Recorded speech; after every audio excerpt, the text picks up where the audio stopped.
Hello students, आप सबका हमारे चैनल एप्टीट्यूड सीरीज़ 2.0 में स्वागत है। और जैसा कि आप जानते हैं फ़िज़िक्स में हम MCQ सीरीज़ के वीडियोस बना रहे हैं और एकॉस्टिक्स चैप्टर में से हम आपको 3 वीडियोस दे चुके हैं और इसमें इतने सारे क्वेश्चंस हैं कि इनको समेट पाना बड़ा मुश्किल लग रहा है। इसलिए मुझे लगता है कि 2-3 वीडियो और बनेंगे इसके।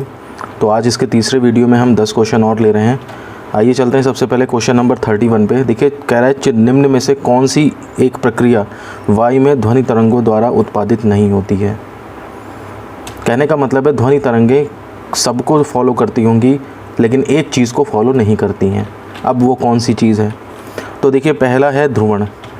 हम जानते हैं कि ध्वनि जो हैं वो अनुदैर्ध्य तरंगें होती हैं और अनुदैर्ध्य तरंगों के बारे में आपको पता है कि अनुदैर्ध्य तरंगों का ध्रुवण नहीं होता।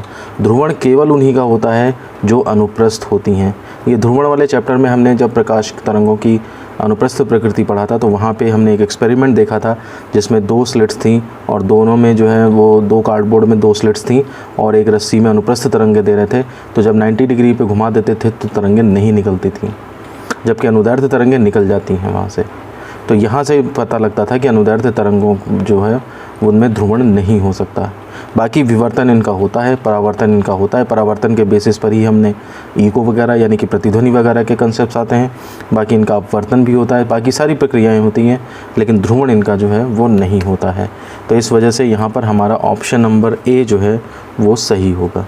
आइए चलते हैं क्वेश्चन नंबर 32 पे। यदि सितार और बांसुरी एक ही स्वर में बजाए जाएँ तो उनसे उत्पन्न ध्वनि का भेद निम्नलिखित में किसके अंतर के कारण किया जा सकता है। मतलब एक ही आवृत्ति, एक ही तीव्रता की ध्वनियाँ प्रोड्यूस करें हम सितार से और बांसुरी से, लेकिन सुनने वाला समझ जाएगा कि ये सितार की आवाज़ है और ये गिटार की या बांसुरी की आवाज़ है। तो ऐसा किसकी वजह से होता है? तो ये हमने आपको थ्योरी क्लासेस में अच्छे से एग्जाम्पल देके समझाया है। मिमिक्री का एग्जाम्पल देके भी समझाया था। देखिए, किसके अंतर से? तो तारत्व, प्रबलता, गुणता, तीनों की ज़रूरत नहीं पड़ती है। केवल तारत्व और प्रबलता इनकी भी नहीं है, इनका तो कतई मतलब नहीं बनता। गुणता जबकि होता है आंसर। तीसरा है केवल प्रबलता, ये भी नहीं है। केवल गुणता, ये ऑप्शन जो है डी वाला सही है। गुणता जो है मैंने आपको बताया है कि ये वेव फॉर्म पे डिपेंड करती है, यानी कि कितने मूल स्वर निकल रहे हैं और कितने उनके जो है वो अधिस्वर निकल रहे हैं, यानी कि टोटल कितने सनादि निकल रहे हैं। सनादियों की संख्या पे गुणता निर्भर करती है और इन सनादि जैसे कि उसी के हिसाब से इसका वेव फॉर्म भी जो है वो इस तरह बनता है। तो इसकी वजह से हमारा जो है डिफ्रेंशिएट कर पाएंगे हम कि कौन सी आवाज़ सितार की है और कौन सी बांसुरी की है। तो इसलिए हमारा यहाँ पे ऑप्शन नंबर डी जो है वो करेक्ट होगा। आइए चलते हैं क्वेश्चन नंबर 33 पे। निम्न में से किसके द्वारा सबसे अधिक ध्वनि प्रदूषण होता है? मोटर गाड़ी, रेलवे इंजन, पॉप म्यूज़िक, हवाई जहाज़ का उड़ान भरना। तो देखिए, ध्वनि प्रदूषण हम जानते हैं कि डेसिबल में नापा जाता है और जो टेबल बनाई गई है, थ्योरी में बताई गई है किससे कितना हो रहा है, उसमें सबसे ज़्यादा जो ध्वनि प्रदूषण है वो आपके हवाई जहाज़ के उड़ान भरने से होता है। तो इसका मतलब ये हुआ, बल्कि जेट प्लेन कहना चाहिए तो और ज़्यादा सही है, लेकिन फिर भी इन तीनों में जो है हवाई जहाज़ का उड़ना सबसे ज़्यादा साउंड पोल्यूशन करेगा। तो इसलिए हमारा यहाँ पर ऑप्शन नंबर डी जो है वो करेक्ट हो जाएगा। इसके बाद क्वेश्चन नंबर 34 देखिए। एक अंतरिक्ष यात्री अपने सहयात्री को चंद्रमा की सतह पर सुन नहीं सकता, क्यों? तो उत्पादित आवृत्ति ध्वनि आवृत्ति से अधिक होती है, रात्रि में तापमान बहुत कम और दिन में अत्यधिक होता है, ध्वनि प्रचारित करने का माध्यम नहीं होता है और चंद्रमा की सतह पर कई क्रेटर हैं। तो देखिए, ये थ्योरी में भी पढ़ा हुआ है हमने कि चंद्रमा पे एटमॉस्फेयर नहीं है, इस वजह से एक प्लेस तक से दूसरे प्लेस तक साउंड नहीं जा सकती, क्योंकि साउंड को चलने के लिए माध्यम की ज़रूरत होती है। क्योंकि ये अनुदैर्ध्य तरंग है, ये संपीड़न और विरलन के माध्यम से चलती है। अब संपीड़न में क्या होता है, मॉलिक्यूल्स पास पास आ जाते हैं, दब जाते हैं, लेयर्स दब जाती हैं और विरलन में वही लेयर्स दूर दूर हो जाती हैं। तो जब कोई है ही नहीं एटमॉस्फेयर बीच में, तो हम कहाँ से संपीड़न और कहाँ से विरलन प्रोड्यूस करेंगे? तो इस वजह से सीधा सीधा मतलब है कि ध्वनि को प्रचारित करने का माध्यम नहीं होता है। क्रेटर होते ना होते कोई दिक्कत नहीं थी, टेम्परेचर से भी कोई फ़र्क नहीं पड़ता, साउंड की स्पीड बस बदल जाती है और कोई फ़र्क नहीं पड़ता। आवृत्ति से अधिक कम होना, इससे आवाज़ जो है वो पतली या मोटी सुनाई दे सकती है, लेकिन सुनाई ज़रूर देगी। लेकिन चंद्रमा पे चूँकि आवाज़ सुनाई नहीं दे रही है, इसका मतलब सी पार्ट हमारा जो है वो यहाँ पे सही है कि चंद्रमा पर जो है वो एटमॉस्फेयर ही नहीं है। क्वेश्चन नंबर 35 पे चलते हैं। चिल्लाते समय हमेशा हथेली को मुंह के समीप रखते हैं, क्योंकि? मतलब किसी को जैसे आवाज़ देना है बहुत दूर तक, कोई दूर बहुत जा चुका है और आवाज़ देना चाहते हैं आप पीछे से, तो तो उस केस में आप देखा होगा कि हथेलियों को जो है वो मुंह के आसपास रख लेते हैं। तो इससे क्या होता है, ध्वनि ऊर्जा सिर्फ एक ही दिशा में इंगित होगी, तीव्रता बढ़ जाती है, आवृत्ति बढ़ जाती है, इस कार्यवाही का कोई प्रभाव नहीं पड़ता। तो ऐसा प्रभाव तो पड़ता है, और इससे जो है ऊर्जा जो है वो चारों तरफ नहीं फैलती बल्कि एक ही दिशा में जाती है। आपने फिल्मों में भी देखा होगा, जैसे किसी बिल्डिंग में कोई अपराधी छुपा है और नीचे पुलिस ऑफिसर आता है और वो एक लाउड स्पीकर टाइप का, मतलब केवल एक ट्रायंगल, मतलब कोन टाइप का स्ट्रक्चर होता है, शंकु के टाइप का स्ट्रक्चर होता है, इस तरह का बना करके, और इसमें मुंह लगा के यहाँ से बोलता है। तो वो भी वही चीज़ है, हथेली तो है छोटे साइज़ की होगी लेकिन ये बड़े साइज़ का होता है। तो इसलिए साउंड को हम इधर उधर जाने से रोकना चाहते हैं और कंसंट्रेट करके केवल इसी डायरेक्शन में भेजना चाहते हैं। तो इसलिए पहला ऑप्शन जो है कि ध्वनि ऊर्जा सिर्फ एक ही दिशा में इंगित होगी, ये वाला ऑप्शन हमारा जो है वो करेक्ट है। आइए चलते हैं क्वेश्चन नंबर 36 पे। क्वेश्चन है हमारे पास, डेसिबल का प्रयोग निम्नलिखित में से किसके मापन में किया जाता है? प्रकाश की चाल, ध्वनि की तीव्रता, ऊष्मा की तीव्रता, रेडियो तरंगों की बारंबारता। तो देखिए, प्रकाश की गति होगी तो गति तो मीटर पर सेकंड में नापी जाएगी। ऊष्मा की तीव्रता जो है वो आपकी कुछ और यूनिट बनेगी, जूल प्रति सेकंड या जूल पर वाट पर सेकंड। रेडियो तरंगों की बारंबारता, बारंबारता का मतलब आवृत्ति होता है, तो ये तो हर्ट्ज़ में नापा जाएगा। तो बचा ध्वनि की तीव्रता, और जानते भी आप ध्वनि की तीव्रता स्तर को हमेशा डेसिबल में ही नापा जाता है। तो इसलिए यहाँ पे हमारा ऑप्शन नंबर बी जो है वो करेक्ट होगा। आइए अब चलते हैं क्वेश्चन नंबर 37 पे। प्रतिध्वनि का कारण है। तो हमने थ्योरी क्लासेस में भी पढ़ा है प्रतिध्वनि कैसे प्रोड्यूस होती है। सोर्स साउंड प्रोड्यूस करता है, फिर वो किसी अवरोध से टकरा करके लौटती है। तो पहला है ध्वनि का परावर्तन, ध्वनि का अपवर्तन, ध्वनि का अवशोषण और ध्वनि की चाल।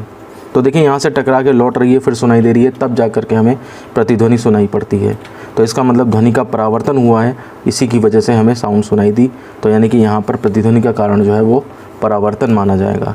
वैसे भी आप देखिए, अपवर्तन में तो दूसरे माध्यम में चली जाती है, और अवशोषण में तो फिर लौट के ही नहीं आएगी, एब्जॉर्ब कर लेगा। और ध्वनि की चाल से प्रतिध्वनि का क्या मतलब है, वो तो तेज़ चलना या धीमा चलना होगा उसका मतलब। तो इसलिए तीनों हमारे गलत हैं ऑप्शन, ध्वनि का परावर्तन ही सही है। देखिए, मल्टीपल चॉइस क्वेश्चंस जो है दो तरीक़ों से निकाले जा सकते हैं। या तो आपको एग्जैक्ट आंसर पता हो तो आप सीधे ए सोच लोगे। अगर आपको एग्जैक्ट आंसर नहीं पता है तो फिर आप हर ऑप्शन में गलतियां ढूंढो। जैसे ये 3 गलत हैं तो चौथा बचा हुआ सही हो जाएगा। लेकिन प्रॉब्लम जब बढ़ जाती है जब इनमें से कोई नहीं दिया हो, तब फिर दिक्कत हो जाती है उस क्वेश्चन में। क्वेश्चन नंबर 38 पे चलते हैं। देखिए, क्वेश्चन है, एक प्रतिध्वनि सुनने के लिए परावर्तक तल व ध्वनि स्रोत के बीच न्यूनतम दूरी होनी चाहिए। परावर्तक तल और ध्वनि स्रोत जो है इसके बीच में न्यूनतम दूरी, तो आप थ्योरी क्लास में हमने बताया है 17 मीटर या 17.1 मीटर या 17.2 मीटर, ऑलमोस्टली इतने के बराबर का ऑप्शंस होने चाहिए। तो देखिए, 10 मीटर, 17 मीटर, 24 मीटर, 30 मीटर, यानी कि हमारा यहाँ पे ऑप्शन नंबर जो बी है वो सही है। ये हमने थ्योरी क्लासेस में आपको डिटेल से बताया भी है और इसको डिराइव भी करवाया है। आइए चलते हैं क्वेश्चन नंबर 39 पे। रडार की कार्यप्रणाली किस सिद्धांत पर आधारित होती है? रेडियो तरंगों का अपवर्तन, रेडियो तरंगों का परावर्तन, डॉपलर प्रभाव और रमन प्रभाव। तो देखिए, रडार हो चाहे सोनार हो, ठीक है, चाहे लेज़र हो, इन सब की मैकेनिज़्म यही है कि ये लोग ऑब्स्टिकल से रिफ्लेक्ट होकर लौटेंगे। जैसे अभी हमारे पास पिछला क्वेश्चन आया था प्रतिध्वनि का कारण, 1-2 क्वेश्चन पहले आया था, तो प्रतिध्वनि का भी रिफ्लेक्शन था, यहाँ पर भी यही है। रडार भी तभी काम करेगा जब रेडियो वेव्स जो है वो रिफ्लेक्ट होकर आएंगे, यानी कि परावर्तित होकर के आएंगी।